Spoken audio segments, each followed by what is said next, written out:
আমাদের ডিম্বাশয়ের আণুবীক্ষণিক গঠন microscopic structure of ovary সম্পর্কে বলবো। তোমরা বইটা সামনে রাখবে, একটু মনোযোগ দিয়ে শুনবে আর বইটার সাথে সাথে পড়তে শুরু করবে। খাতা পেন রাখবে, প্রয়োজনীয় অংশগুলো লিখে নেবে। স্ত্রীদের জীবনকালের বিভিন্ন সময়, শৈশব, বয়ঃসন্ধিকাল, গর্ভাবস্থা, বার্ধক্য, বিভিন্ন সময় ডিম্বাশয়ের যদি আণুবীক্ষণিক গঠন আমরা দেখি তাহলে পর্যায়ক্রমিকভাবে পরিবর্তন লক্ষ্য করা যায়। একজন পরিণত সুস্থ স্ত্রীলোক তার ডিম্বাশয়ে কে যদি প্রস্থচ্ছেদ করা হয় এবং সেখান থেকে প্রস্থচ্ছেদ বা লম্বচ্ছেদ যাই করি না কেন, সেখান থেকে আমরা যদি আণুবীক্ষণিক গঠন দেখি তাহলে বিভিন্ন অংশ দেখতে পাবো। সেগুলো নিয়ে তোমাদের বিশেষ করে এইচএসের সিলেবাসে এগুলো পরীক্ষায় আসে, ডিম্বাশয়ের আণুবীক্ষণিক গঠন সম্পর্কে লিখতে। সেটা তোমরা একটু মনোযোগ দিয়ে পড়লেই পারবে, খুব একটা কঠিন নয়, খুব সহজ। দেখা যাক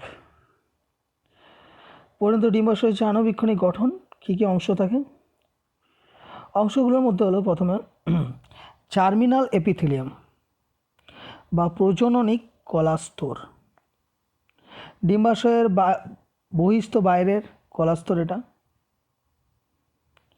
যেটা একটিমাত্র ঘনতলীয় কোষস্তর দ্বারা গঠিত। কোষস্তর একটি কোষের স্তর, কোষগুলো এখানকার ঘনতলীয় কিউবয়েড বা ঘনতলাকার আবরণী কলা দ্বারাও গঠিত বলতে পারি আমরা। সাধারণত এটা হলো আদি কলাস্তর। ভ্রূণ অবস্থায় শিশুকন্যার এই স্তর থেকে ওগোনিয়া বা আদি স্ত্রী জনন কোষ সৃষ্টি হয়, যা পরবর্তীকালে বিভিন্ন ধাপে পরিণত হয়ে গিয়ে ডিম্বাণু বা সেকেন্ডারি ওসাইট গঠন করে। ডিম্বাণু উটিট বটে, সেকেন্ডারি ওসাইট এগুলো সব পরে ধারণা ক্লিয়ার হবে। টিউনিকা অ্যালবুজিনিয়া, এই স্তর সাধারণত শ্বেততন্তু দ্বারা বা কোলাজেন ফাইবার দ্বারা গঠিত হয়। জার্মিনাল এপিথেলিয়াম বা প্রজননিক কলাস্তর তার পরবর্তী স্তর টিউনিকা অ্যালবুজিনিয়া।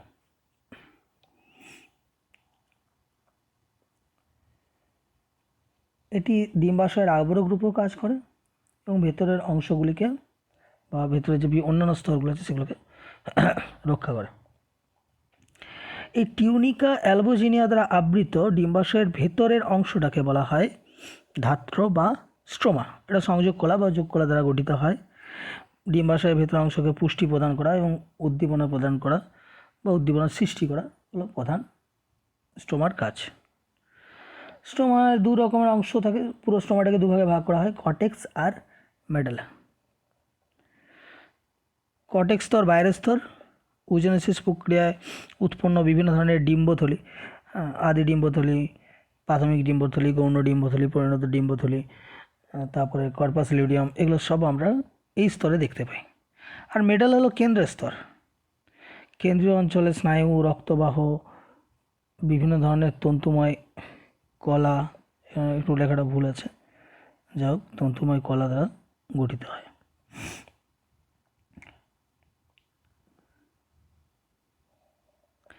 এখানে ছবিতে তোমরা দেখতে পাচ্ছ, ডায়াগ্রামেটিক ভিউ দেওয়া আছে, ছবিটা একটু ভালো করে দেখো। এটা ডিম্বাশয়, আউটলাইন বাইরের দিকে স্তর। তো বাইরে একদম বাইরে থাকে প্রজননিক কলা স্তর, তারপরে থাকে টিউনিকা অ্যালবুজিনিয়া। ভেতরের অংশটা গোটাটাকে আমরা বলবো স্ট্রোমা। স্ট্রোমাতে এখানে দেখো যে প্রাইমারি ফলিকল রয়েছে, প্রাইমারি ফলিকল থেকে আস্তে আস্তে ফলিকলগুলো গ্রোয়িং ফলিকল, তার মধ্যে আমরা প্রাথমিক এবং গৌণ দু ধরনের ডিম্বথলি বলবো। তারপর এটা ম্যাচিওর্ড হচ্ছে, এখানে ম্যাচিওর আসার পর গ্রাফিয়ান ফলিকল, গ্রাফিয়ান ফলিকলের মধ্যে থাকে এটা, এখানে থাকে ছোট্ট যে ইয়েলো কালারেরগুলো দেখতে পাচ্ছ, হ্যাঁ, এগুলো হচ্ছে সেকেন্ডারি ওসাইট বা ডিম্বাণু আমরা বলতে পারি। সেই ডিম্বাণু ওভিলেশনের সময় গ্রাফিয়ান ফলিকল বিদীর্ণ করে বেরিয়ে আসছে, ফ্যালোপিয়ান টিউবে প্রবেশ করে, তারপরে এই বিদীর্ণ যে ডিম্বথলি, সেই বিদীর্ণ ডিম্বথলির নামটা চেঞ্জ হয়ে যায়, নাম হয়ে যায় কর্পাস লুটিয়াম বা পিত গ্রন্থি। অর্থাৎ একই রকমের থলি বিভিন্ন সময় বিভিন্ন রকমের নামকরণ, কখনো প্রাইমারি ফলিকল, কখনো সেকেন্ডারি ফলিকল, কখনো গ্রাফিয়ান ফলিকল, তো কখনো পিত গ্রন্থি।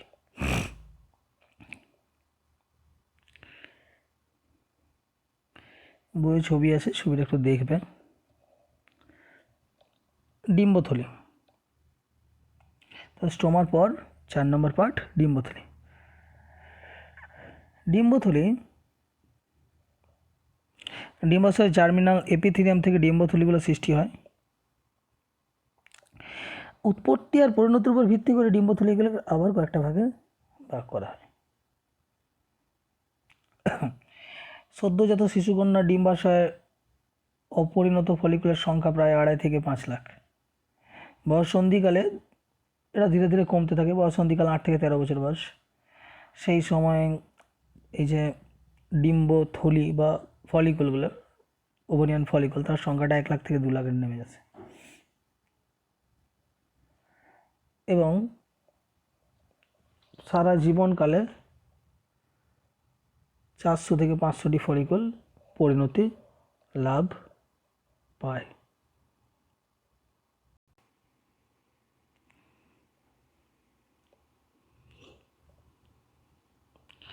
এখানে কতগুলো ছবিতে দেখানো আছে যে কিভাবে ডিম্বথলি পরপর তার পর্যায়ক্রমিক পরিবর্তন ঘটছে।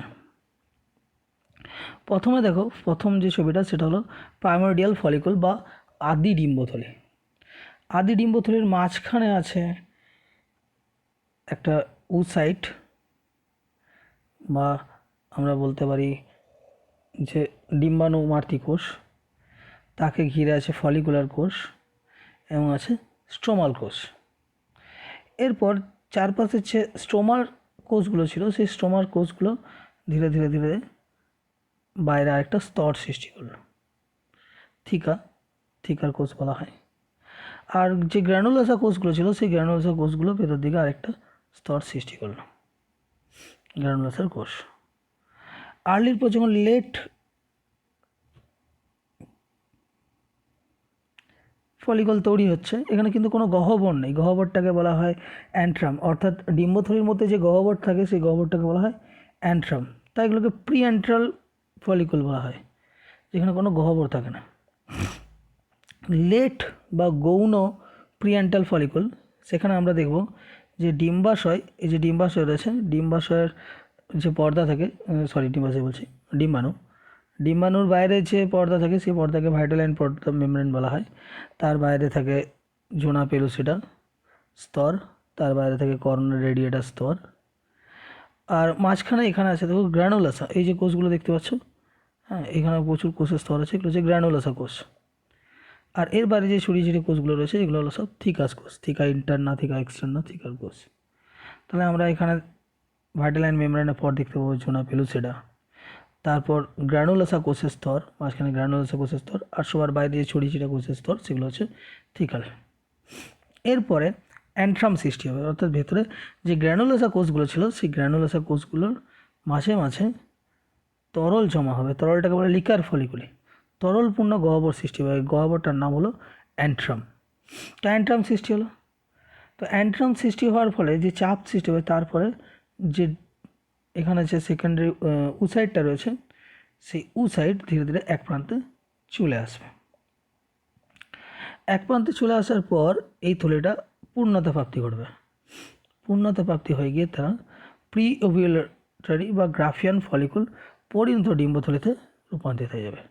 পরিণত ডিম্বথলির একটা ঠিক প্রান্তের দিকে থাকবে উসাইট, তাকে ঘিরে থাকবে করোনা রেডিয়েটা, জোনা পেলুসিডার স্তরগুলো। মাঝখানে যে বৃহৎ গহ্বরটা রয়েছে, এই গহ্বরটাকে বলা হয় অ্যান্ট্রাম, আর এর মাঝখানে তলটার নাম হচ্ছে লিকার ফলিকুলি। বাইরের দিকে যে থিকার কোষগুলো, এখানে থিকার কোষগুলো দেখতে পেয়েছে, এই থিকার কোষে আবার দুটো স্তর সৃষ্টি করবে, বাইরেটা থিকা এক্সটার্না, ভিতরটা থিকা ইন্টারনা। এখানে যে ব্রাউন কালার স্তরটা দেখতে পাচ্ছ, এই স্তরটা জেনারেলি হলো তোমার গ্র্যানুলোসা কোষের স্তর, মেমব্রেনা গ্র্যানুলোসা বলা হয় তাকে। আর যেখানে ডিম্বাণুটা আটকে রয়েছে এই জায়গাটা, এখানটায় বলা হয় কিউমুলাস ফেরাস। পুরো পার্টগুলো নিয়ে গঠিত আছে। এগুলো তোমরা নেটে ভালো ছবি পাবে, সেগুলো একটু দেখবে। বেশ, আমি একটু সহজ করে আলোচনা করে দিই। প্রথমে আসবো আমরা আদি ডিম্বথলি। বয়ঃসন্ধিকালের পূর্বে স্ত্রী দেহের ডিম্বাশয়ের স্ট্রোমা অংশে বিক্ষিপ্তভাবে ছড়িয়ে থাকে। যে অপরিণত ফলিকলগুলো বা ডিম্বথলি তাদের বলা হয় আদি ডিম্বথলি। বয়ঃসন্ধিকালের পূর্বে অর্থাৎ শৈশব অবস্থায় স্ত্রী দেহের ডিম্বাশয়ে এই ধরনের থলিগুলো দেখা যায়। আদি ডিম্বথলির কেন্দ্রে থাকে প্রাথমিক উসাইট, আর উসাইটকে ঘিরে থাকে ফলিকুলার এপিথেলিয়াম কোষের স্তর। নেক্সট স্টেপে আমরা দেখব ক্রমবর্ধমান ডিম্বথলি। এটার অনেকগুলো ভাগ আছে। প্রাথমিক ডিম্বথলি বয়ঃসন্ধিকালে এবং তার পরবর্তী সময়ে যে ফলিকুলার এপিথেলিয়াম কোষ, যে ফলিকুলার এপিথেলিয়াম কোষ স্তরটা প্রাইমারি উসাইট বা প্রাথমিক উসাইটকে ঘিরে ছিল, সেই সংখ্যাটা কোষের স্তর সংখ্যাটা বৃদ্ধি পাবে। দেখলে তোমরা প্রথমে দ্বিতীয় ছবিতে দেখবে যে এফএসএইচের প্রভাবে যখনই ফলিকুলার এপিথেলিয়াম কোষগুলো বৃদ্ধি পাচ্ছে, অ্যান্ট্রাম বা প্রকোষ্ঠ কোনো গঠিত হবে না, তাই এগুলোকে প্রিঅ্যান্টাল ফলিকুলার বলা হয়। ফলিকুলার এপিথেলিয়াম কোষগুলি বাইরে এবং স্ট্রোমার কোষগুলি থিকাল কোষের স্তর সৃষ্টি করে। অর্থাৎ ফলিকুলার এপিথেলিয়াম, তার বাইরে থাকছে স্ট্রোমার কোষ, সেই স্ট্রোমার কোষগুলো থিকাল কোষের স্তর গঠন করে। কথাটা আশা করি তোমরা বুঝতে পেরেছো কি বলতে চাইছে। যে অ্যান্ট্রাম গঠিত হলো না, এখানে ছবিতে দেখো, এটা সেকেন্ডারি উসাইট, তাকে ঘিরে এখানে ফলিকুলার এপিথেলিয়ামের কোষ, এই যে ব্রাউন কালারের কোষগুলো এগুলো হলো ফলিকুলার এপিথেলিয়ামের কোষ, আর বাইরের দিকে যে ছড়িয়ে ছিটিয়ে কোষগুলো রয়েছে এগুলো হলো থিকাল কোষ স্তর সৃষ্টি করছে। এই থিকাল কোষ স্তরগুলো অ্যাকচুয়ালি হলো স্ট্রোমা হলো যে ডিম্বাশয়ের মধ্যে যে ম্যাট্রিক্সটা আছে, টিউনিকা অ্যালবিশনে আবৃত, সেই ম্যাট্রিক্স, পুরো ম্যাট্রিক্সটাকে বলা হয় স্ট্রোমা। তো স্ট্রোমার কিছু কিছু কোষ একে ঘিরে থাকে, তারা থিকা গঠন করে, থিকা কোষের স্তর, থিকা ইন্টারনা, থিকা এক্সটার্না গঠন করে থাকে। গৌণ ডিম্বথলি প্রাথমিক ডিম্বথলি থেকে সৃষ্টি হয়। এটা প্রাথমিক উসাইডের বাইরে জোনা পেলুসিডা স্তর সৃষ্টি, মানে এই গৌণ ডিম্বথলির ক্ষেত্রে আমরা দেখতে পাই যে প্রাথমিক উসাইডের বাইরের দিকে জোনা পেলুসিডার কোষ স্তর সৃষ্টি হয়েছে, এবং জোনা পেলুসিডার বাইরে গ্র্যানুলোসা কোষগুলো বিভাজিত হয়ে গিয়ে থিটা ইন্টারনা, থিটা এক্সটার্না, যেটা থিকা কোষগুলো হচ্ছে সব স্ট্রোমার কোষ, এরকম বাইরের দিকে আরও দুটো কোষ স্তর সৃষ্টি হয়েছে। আর এখানে ভেতরে একটা গহ্বর সৃষ্টি হয়েছে, গহ্বরটাকে বলা হয় অ্যান্ট্রাম। সেই অ্যান্ট্রামে লিকার ফলিকুলার নামক তরল পদার্থ পূর্ণ থাকে। কাজই হলো এসব পরিণত ডিম্বথলিগুলো পরপর প্রাথমিক ডিম্বথলি, গৌণ ডিম্বথলি, পরবর্তীকালে প্রাথমিক পরিণত ডিম্বথলি গঠন করা কাজ। দেখা যাক পরিণত ডিম্বথলির গঠনটাও দেখে নিই ভালো করে। এটা একটা পরিণত ডিম্বথলির গঠন। মনে রাখবে এটা হলো ডিম্বথলি, যার মধ্যে ডিম্বাণু আছে। ছবিতে দেখো স্পষ্ট করে ভালো করে ছবিটা লক্ষ্য করো। দেখো ছবিতে উসাইট একদম কেন্দ্রে আছে, উসাইট বা আমরা ডিম্বাণু বলতে পারি, পরডিম্বাণু। তাকে ঘিরে যে স্তর, সেই স্তরকে বলা হয়, অর্থাৎ ডিম্বাণুর বাইরে যে আবরণী থাকে, আবরণীটাকে বলা হয় পেরিভাইটেলিয়ান পর্দা, আর পেরিভাইটেলিয়ান পর্দার জোনা পেলুসিডার মাঝের যে স্তর, সেই স্তরটাকে বলা হয় জোনা পেরিভাইটেলিয়ান স্পেস। আমরা বলতে পারি যে ডিম্বাণুর যে পর্দাটা হলো পেরিভাইটেলিয়ান পর্দা, তারপরে যে স্তর, সেই স্তরটা বলা হয় জোনা পেলুসিডা। জোনা পেলুসিডার পরের যে স্তর, সেই স্তরটা হলো করোনা রেডিয়েটা।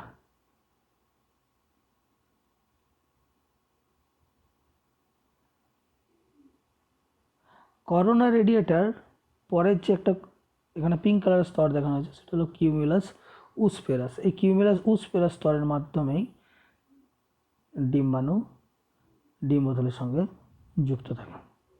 মাঝখানে একটা সাদা রঙে দেওয়া আছে, এটা হলো অ্যান্ট্রাম গহ্বর, যেটা লিকার ফলিকুলি দ্বারা। তো ইয়েলো কালারের যে কোষগুলো তোমরা দেখতে পাচ্ছ সেগুলো হলো সব গ্রানুলোসা কোষের স্তর। এই গ্রানুলোসা কোষের স্তরগুলোই বিচ্ছিন্ন হয়ে গিয়ে সরে গিয়ে এই অ্যান্ট্রাম প্রকোষ্ঠটা তৈরি করে, যেখানে তরল পদার্থ লিকার ফলিকুলি পূর্ণ হয়।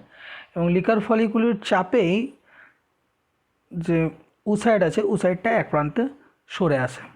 এবং পরিণত ডিম্বথলিতে এই লিকার ফলিকুলি যে প্রচণ্ড চাপ সৃষ্টি করে, তার ফলে ডিম্বথলি বিদীর্ণ হয়ে যায়। ডিম্বথলি বিদীর্ণ হওয়ার পর এই ডিম্বাণু বা ওসাইড ডিম্বথলি থেকে বেরিয়ে ডিম্বাশয় ত্যাগ করে, ডিম্বাশয় ছেড়ে বেরিয়ে যায়, বেরিয়ে সেটা পৌঁছায় ফেলোপিয়ান নালীতে। আরও বাইরের স্তর আছে গ্রানুলোসা কোষের স্তরের বাইরেও, বেসমেন্ট পর্দা, পর্দার বাইরে থিকা ইন্টারনা, থিকা এক্সটার্না, এটা তোমরা ছবিতে দেখতে পাচ্ছ। তাই বাইরে থেকে যদি ভেতর পর্যন্ত যাই তাহলে একবার দেখে নিই, থিকা এক্সটার্না, থিকা ইন্টারনা, এটা থিকাল কোষ। এই থিকাল কোষগুলো তৈরি করেছে স্টোমার কোষ। তারপর একটা বেসমেন্ট মেমব্রেন, একটা আবরণী পর্দা আছে। আবরণী পর্দার ভেতর দিকে ইয়েলো কালারের কোষগুলো, সেগুলো হলো গ্রানুলোসা কোষ। তার ভেতরে একটা গহ্বর, গহ্বরটার নাম হলো এন্ট্রাম। তার ভেতরে তরল থাকে, সেই তরলটার নাম লিকার ফলিকুলি। তাকে এবার গৌণ ডিম্বাণু আছে, ডিম্বাণুকে ঘিরে থাকা কোষস্তর বাইরে থেকে, একদম বাইরে থাকে কিউমুলাস উসফেরাস। তারপরে থাকে করোনা রেডিয়েটা, তার ভেতরে থাকে জোনা পেলুসিডা, তারপরে থাকে পেরিভাইটালিয়ান স্পেস, আর ভেতরে থাকে উসাইট। আর উসাইট যেখান থেকে যুক্ত থাকে ওই গ্রানুলোসা কোষের সঙ্গে, সেটাকে বলা হয় হিলক। আশা করি তোমরা বুঝতে পেরেছো। হ্যাঁ, দেখো, এন্ট্রাম গহ্বর বা লিকার ফলিকুলির পরিমাণ বৃদ্ধি পায়। এর ফলে প্রাথমিক ওসাইট ডিম্বথলির এক প্রান্তে স্থানান্তরিত হয় এবং ফলিকুলার এপিথেলিয়াম কোষগুলি দুটি স্তরে বিভক্ত হয়। একটা নাম কিউবুলাস উফেরাস, যেটা প্রাথমিক উসাইটের নিকটবর্তী স্থানে, আর এটা হলো মেমব্রেনা গ্রানুলোসা। এই মেমব্রেনা গ্রানুলোসাটা কোষস্তর ভিত্তি পর্দার দিকে, ওটা বাইরের দিকে গঠন করে। ভিত্তি পর্দার বাইরের দিকে দুটো স্তর থেকে, একটা থিকা ইন্টারনা, থিকা এক্সটার্না। প্রাথমিক উসাইট, এটা 2n, উসাইটগুলো 2n হয়। প্রাথমিক উসাইট হলো ডিম্বাণু মাতৃকোষ, মাতৃকোষটা 2n হয়ে থাকে। এই প্রাথমিক উসাইটটার মিওসিস কোষ বিভাজন ঘটে। মিওসিস কোষ বিভাজনের মাধ্যমে, মিওসিস কোষ বিভাজন দুটো ধাপে ঘটে, একটা হলো হ্রাস বিভাজন, তারপরে স্বদেশী বিভাজন। তো প্রথমবারে হ্রাস বিভাজন ঘটার ফলে যে এন সংখ্যক ক্রোমোজোমযুক্ত দুটো কোষ সৃষ্টি হয়, তাদের বলি আমরা এখানে প্রাইমারি উসাইটটা ডিভাইড হলো, ডিভাইড হয়ে তৈরি করে সেকেন্ডারি উসাইট বা গৌণ উসাইট। তো গ্রাফিয়ান ফলিকল এর প্রাচীর বিদীর্ণ করে এই উসাইট ফেলোপিয়ান নালীতে প্রবেশ করে, তাকে সেই পদ্ধতিকে বলি আমরা ওভিউলেশন। তো আশা করি তোমরা এতটা পর্যন্ত বুঝতে পেরেছো। এবার ওভিউলেশন ঘটার পর পর্যন্ত ডিম্বথলি ছাড়াও আরও কিছু কিছু অংশ থাকে, যেগুলো আমরা তোমাদের নেক্সট ক্লাসে বলবো। পিতগ্রন্থি, পিতগ্রন্থি ওভিউলেশন হয়ে যাওয়ার পর গ্রাফিয়ান ফলিকল, সেই গ্রাফিয়ান ফলিকল যে রূপান্তর হলো পিতগ্রন্থিতে রূপান্তরিত হয়। এবং এই পিতগ্রন্থি ওভিউলেশনের পর থেকে পরবর্তী যে রজতচক্র শুরু হবে তার আগে পর্যন্ত থাকে। যদি নিষেক বা গর্ভাধান না ঘটে তাহলে রজতচক্রের শেষে ক্ষয়প্রাপ্ত হয়, আর যদি নিষেক গর্ভাধান ঘটে থাকে তাহলে কিন্তু এই পিতগ্রন্থি থেকে প্রোজেস্টেরন নামক এক ধরনের যৌন হরমোন ক্ষরণ হয়। ডিম্বাশয় থেকে ইস্ট্রোজেন হরমোন, আর ডিম্বাশয়ের গ্রাফিয়ান ফলিকল থেকে ইস্ট্রোজেন হরমোন, আর পিতগ্রন্থি থেকে প্রোজেস্টেরন হরমোন উৎপন্ন হয়। এর পিতগ্রন্থি নামকরণের অন্যতম কারণ হলো লিউটিন নামক এক ধরনের হলুদ রঙের রঞ্জক পদার্থ থাকে, এই কারণে একে পিতগ্রন্থি বলা থাকে। এছাড়া কিছু স্ট্রোমায় আন্তর্কোষ থাকে, আন্তর্কোষগুলো প্রোজেস্টেরন অথবা বিভিন্ন ধরনের স্ত্রী যৌন হরমোনগুলো ক্ষরণ করে থাকে। আশা করি তোমরা বুঝতে পেরেছো। একটু ভালো করে পড়াশোনা করো।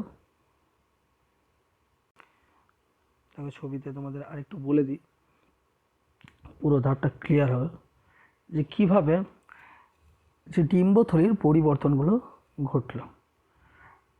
ডিম্বথলির পরিবর্তনগুলো তোমরা নিজেরা একটু একটু করে দেখো।